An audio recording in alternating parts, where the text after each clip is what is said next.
As you are aware, the history of creating and expanding polling units in Nigeria has been long and complex.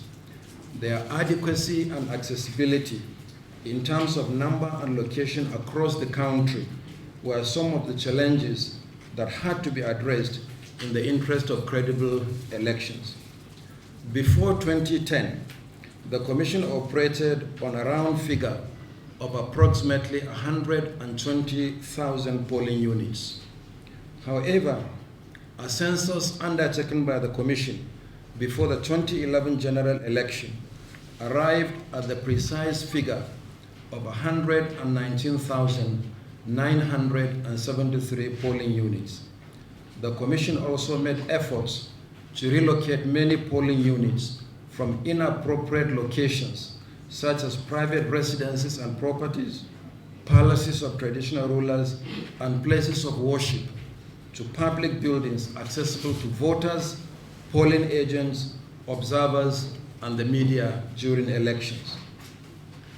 Following several unsuccessful attempts to create additional polling units, despite the obvious pressure from increased number of registered voters, the Commission established the voting points and voting point settlements across the states of the Federation and the Federal Capital Territory as a pragmatic response to necessity. The voting points were tied to the existing polling units and voting point settlements. The number of registered voters in a polling unit and the voting point settlement in the FCT was used to determine their voting points based on the upper threshold of 500 and lower threshold of 700 voters respectively. There were also limits used. These were also the limits used for the 2019 general election. The number of new polling units in a state is the number of voting points aggregated from these polling units, particularly those having voting points. Furthermore, it was discovered that one polling unit in Lagos State had been wrongly categorized as a voting point, and the error was corrected. With this adjustment, the actual number of approved polling units came to 119,974. As a result, the Commission arrived at the exact figure of 56,563 voting points, in addition to 309 voting point settlements in the FCT, making a total of 56,872 voting points. After wide-ranging consultations with stakeholders and fieldwork by our officials, the 56,872 voting points and voting point settlements were converted and added to the existing 119,974 polling units. Consequently, the Commission is glad to report that 25 years since the current polling units were created in 1996, the hard nut is finally and successfully cracked after several unsuccessful attempts. Nigeria now has 176,846 full-fledged polling units.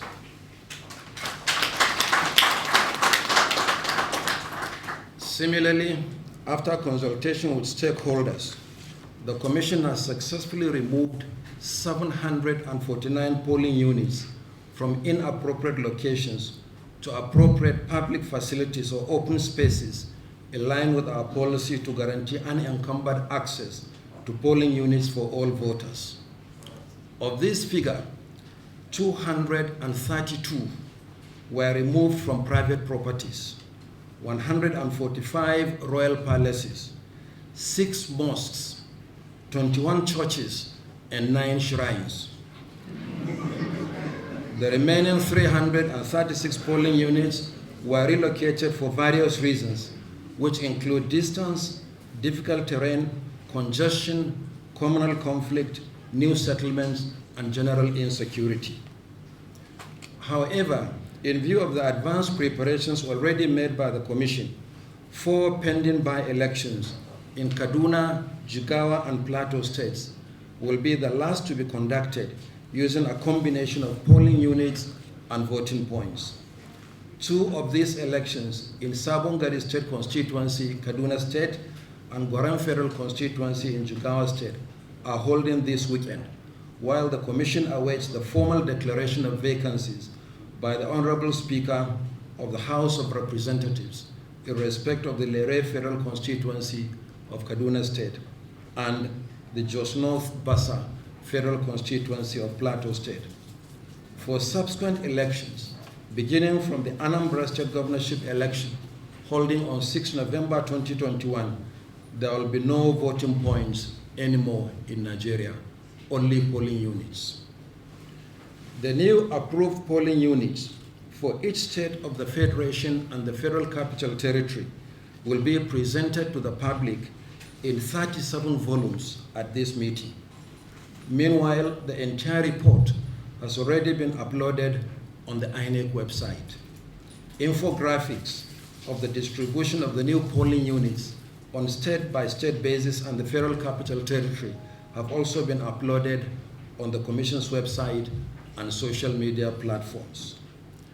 The resident electoral commissioners and staff of the Commission nationwide spared no effort to ensure the success of the exercise.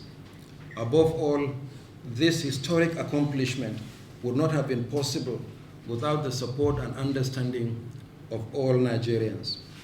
On behalf of the Independent National Electoral Commission, I would like to express our profound appreciation to the leadership of political parties, civil society organizations, the media, security agencies, religious leaders, socio-cultural associations, the labor unions, professional bodies, persons with disabilities, women and youth groups, students' unions, the Federal Executive Council, the state governors under the auspices of the National Economic Council and the National Assembly.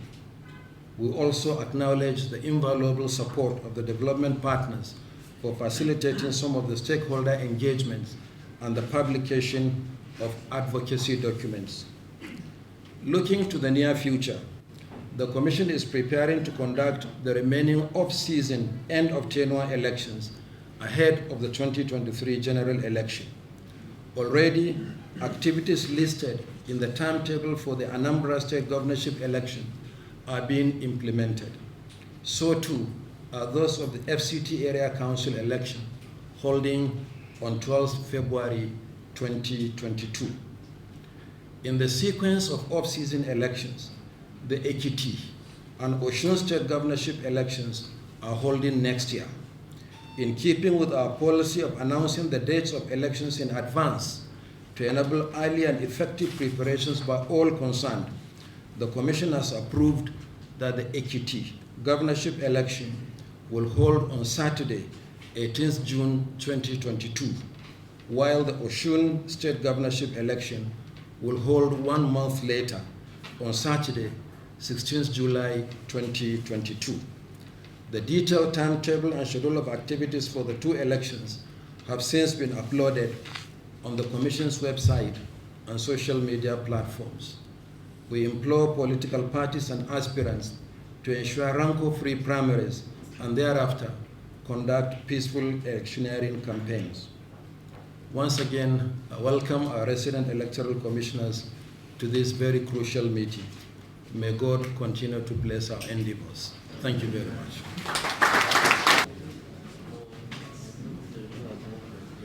Thank you very much. Sounds good.